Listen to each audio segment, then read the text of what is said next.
Today will go down in history as our 21st century day of infamy. The cowardly acts of terrorism committed against the United States today are absolutely reprehensible and unforgivable. What do you remember about 9/11? Well, I was really young when it happened, but I remember the day that it happened because I probably was only like 2 or 3, but I remember being in my house and my mom was really worried because my dad was in the city for work that day. So she was really scared because she didn't know where he was for work and she couldn't get in touch with him, obviously, because there were no cell phones really. I don't remember seeing the towers fall on TV. I know that there was probably people, we were probably watching it. I don't remember that. I just remember kind of everyone being like really shocked and scared and like not even knowing what to say. So that's what I remember of the day that it happened. Do you remember where you were at the time? I was in my kitchen. I remember being in my kitchen and my mom was like frantic trying to get a hold of my dad. But I was in my house when it happened. What do I remember? Actually, I remember it well because we took Andrew, he was little, very little at the time, and he had some kind of upper respiratory thing, and he didn't seem to be breathing well.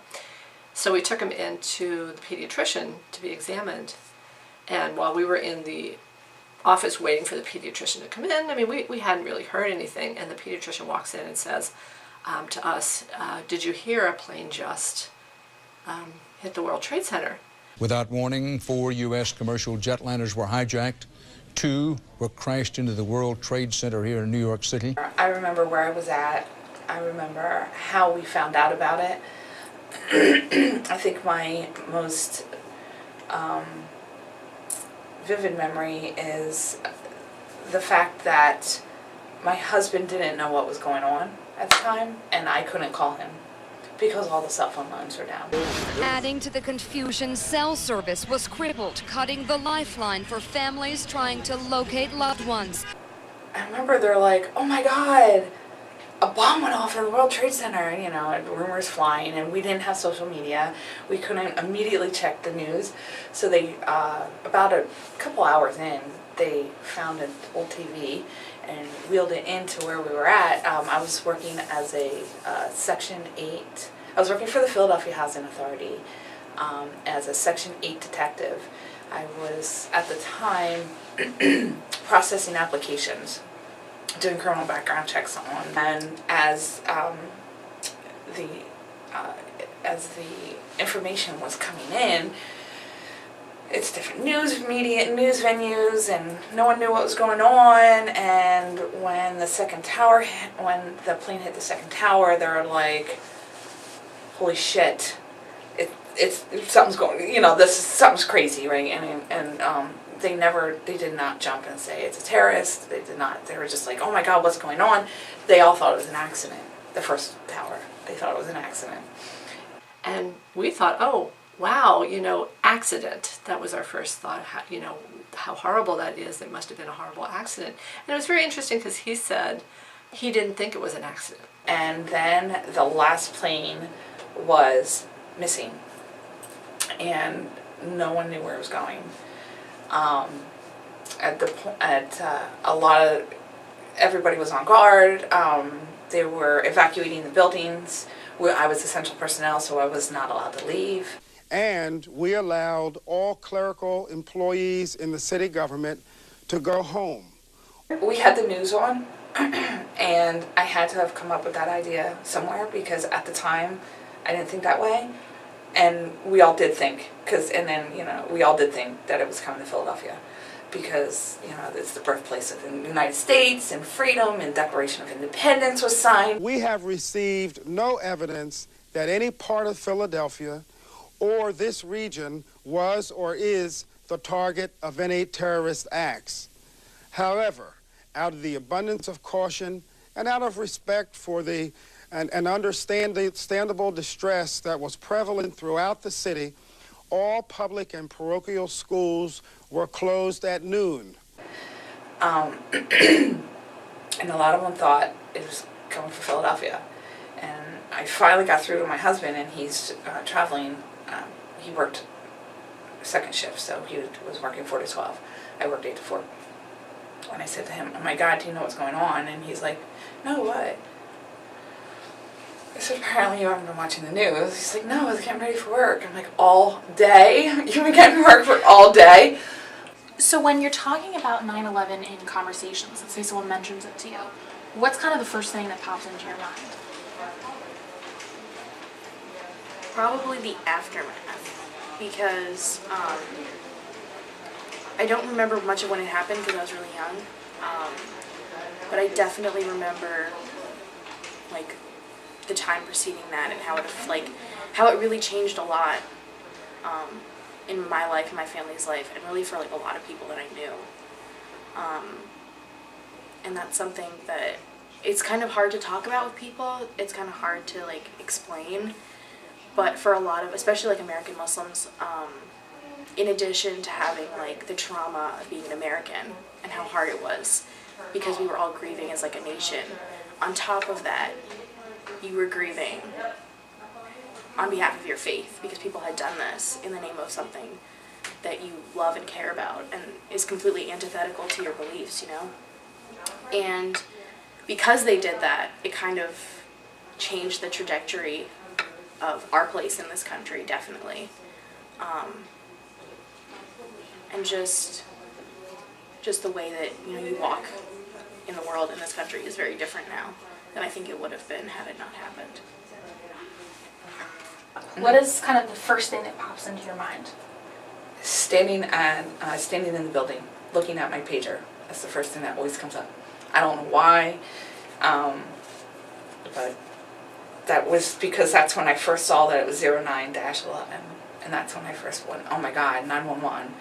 You know, 911 is the number you dial for emergencies, and and it was an emergency at the time, so that was most vivid. When 9/11 is mentioned, what's kind of like the first thing that pops into your mind? Andrew. Weirdly. And everyone was pointing their fingers, and it was them, and that's what you saw where the xenophobia came out, and everybody hated Muslims. One thing that I like vividly remember after it happened was my mom, because my mom covers, and at that time we were all really little, so we weren't we weren't identifiably Muslim because we were very pale children. My mom is very pale, so we didn't like look like your stereotypical Muslim, you know. But she did because she covered, and I remember her saying, "If somebody like attacks me, like physically, I need you guys to just run, like just leave me and go and just find someone." And that like really hurt me because I mean it's your mom, but so I very vividly remember that. And now just imagining having to think in those terms, like as a mom to like your young kids, is kind of really like sad to me. And I remember we were just talking about this actually, and we kind of have to laugh about it because you know otherwise you're just gonna be upset. But this guy, I guess we were walking down the street, and my mom was walking ahead of my dad, so the guy didn't know that my mom was with someone.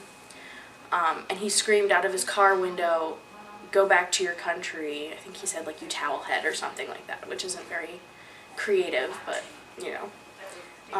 So I think my mom said something like, "Oh, you know, I'm from this country," because she is.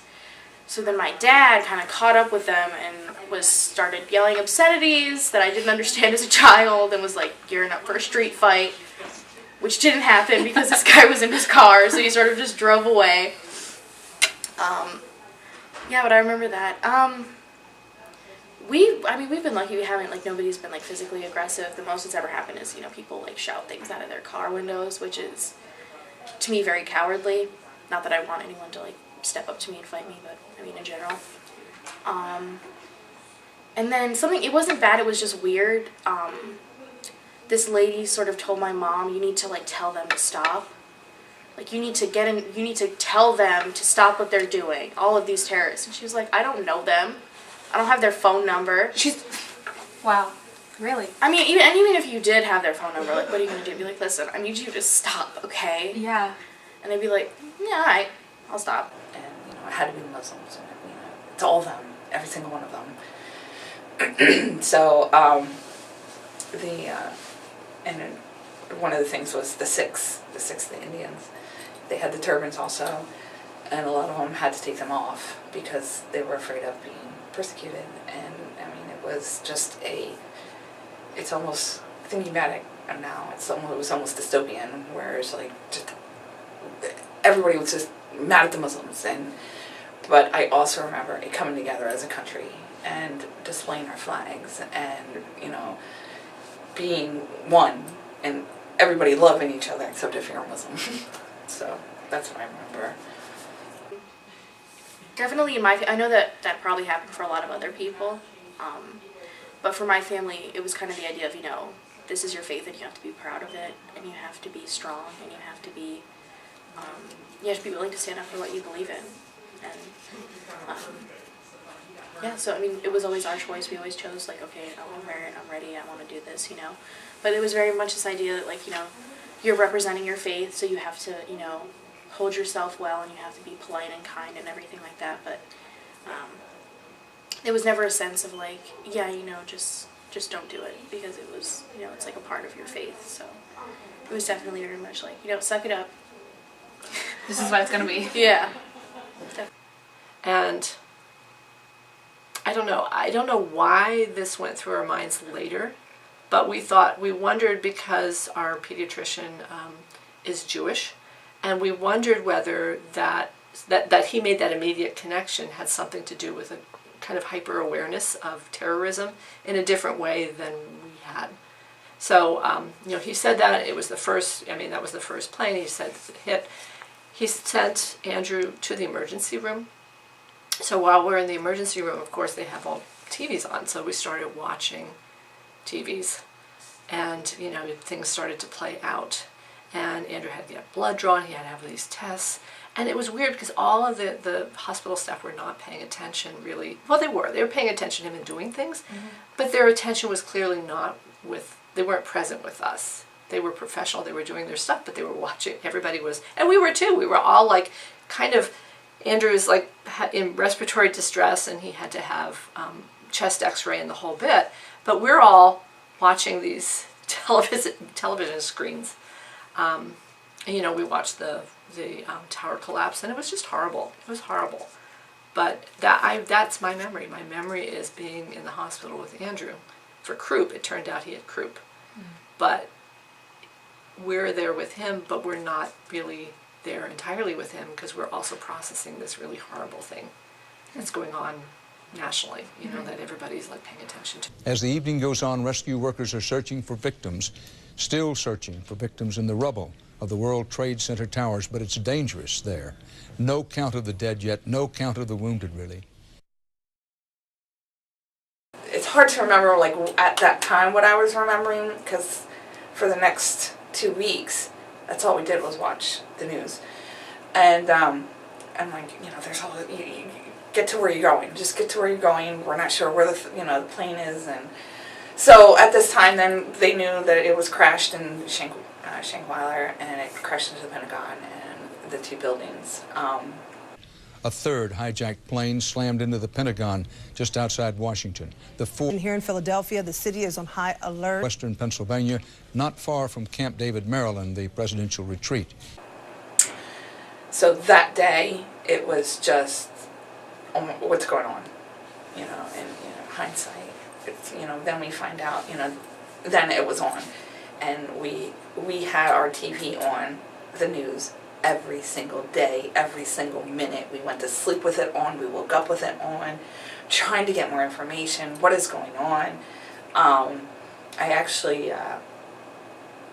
you know, then the story started, you know, people were jumping in the buildings, and they heard these thumps, and they didn't know what it was, and here it was people landing on the roofs of the buildings, you know, and so that was difficult. I actually started having nightmares about a few days prior, because I was overloading and having nightmares that I was in the building and it was going down and it was coming back up, and then it was going down and it was coming back up. And I remember, it's a very rare time that I can't sleep, I very rarely lose sleep over anything. I'm just not a worrier, but I was losing sleep and I was traumatized. It's almost like a PTSD kind of thing, you know. But I would fall asleep and I was in the building and I would go back up and I was always in a stairwell. I am pleased to report that the city responded extremely well to this disruption. Our managing director activated the city's emergency response center, which brought together the key quasi-public and private sector agencies to manage this unfortunate situation. On 9/11, I think it was more the camaraderie. Everybody, as a police officer, wanted to go and help. They had an influx of EMS, police officers, firemen, like just going there, just flocking to go help. Because we're first responders, we're there, that's what we're supposed to do. We're supposed to help, we're supposed to, you know, eradicate the bad guy and, you know, the threat, eradicate the threat, that's what we're supposed to do. And it just, you know, and we're supposed to help everyone. And that's what everybody wanted to do. And they actually told everyone about 2 or 3 days, okay, you need to stop coming in because we can't fit everybody in that wants to come and help. And I just think as a whole, the camaraderie was just different. We have also been in touch with officials in New York about our willingness to provide additional firefighter and other emergency technicians. And our police are ready to support our neighbors to the north on an as-needed basis. We believe, however, that the most pressing need is for firefighters and emergency medical technicians, and we believe that we will be in a position to send approximately 100 or more volunteer firefighters to New York on an as-needed basis. So it had to be right between October '94 and June of '95, April of '95 actually. I was waitressing at a bar, and I had graduated the police academy in October of '94, and I was excited about it, you know, whatever. I didn't think two things, that I was a woman. I was just, hey, I graduated, that was awesome. And I said something to a local politician. And I can still remember where he was sitting in the restaurant. I can remember in the bar. It's a bar restaurant. I can remember his black pants and his sport coat and his white shirt. And I was most likely wearing jeans, but you know, who knows. And I said to him that oh my God, I just graduated the police academy. Hey, you guys hiring? Because he was a politician in the town I lived in, Plainfield Township, and he said, we will hire a black man before we hire a female. So, yeah, I remember that. That was pretty pivotal. And I think it was my first shock of, you're a woman. I'm like, yeah, I guess I am. You know, you don't think of, you know, I always went head first into everything I did, you know. I remember very vividly eating a hamburger in a beachside town in Egypt. It was actually, I mean, it was like at a McDonald's, because they have like chains there. But it was 4 hamburgers, okay? And if you go to a McDonald's, they only have the triple, right? Go big or go home. It was 4 hamburgers. It was like this thick. And I remember that very vividly because we were sitting outside. And so it was this very strange experience of like this very American landmark. I mean, McDonald's, the Golden Arches, right? And then like people speaking a different language, and then like the ocean. It was really beautiful. It was really peaceful. So I remember that very vividly because of where I was, and because it was kind of strange because I've never been to a fast food place that had like beauty, like a beautiful landscape around it. So that's definitely something that I remember very vividly. I do remember the moon landing, and I remember being in my cousin's living room watching it, and I'm old, so this was on one of those, it was on black and white TV, kind of small, not big screen TV, because those things didn't exist. I remember that space and time and watching that. And I also remember when the Phillies won the World Series. I was driving home from Cedar Crest, and I was listening to the final part of the game on the radio on the way home, and thinking, yeah, and then they did, and I was close to home. I lived in Valley at the time, and I got in, and my son was still young, but obviously my husband let him stay up for the ball game, and I just remember jumping around the living room because we were all so happy. You know. But I think the American people need to understand that this is not going to be solved with one missile attack. We may have to reach deep into a faraway place in a very robust way to deal with this problem. We may have to do this over a sustained period of time, and those actions themselves will have their own consequences. So there's no silver bullet, literally or figuratively, here.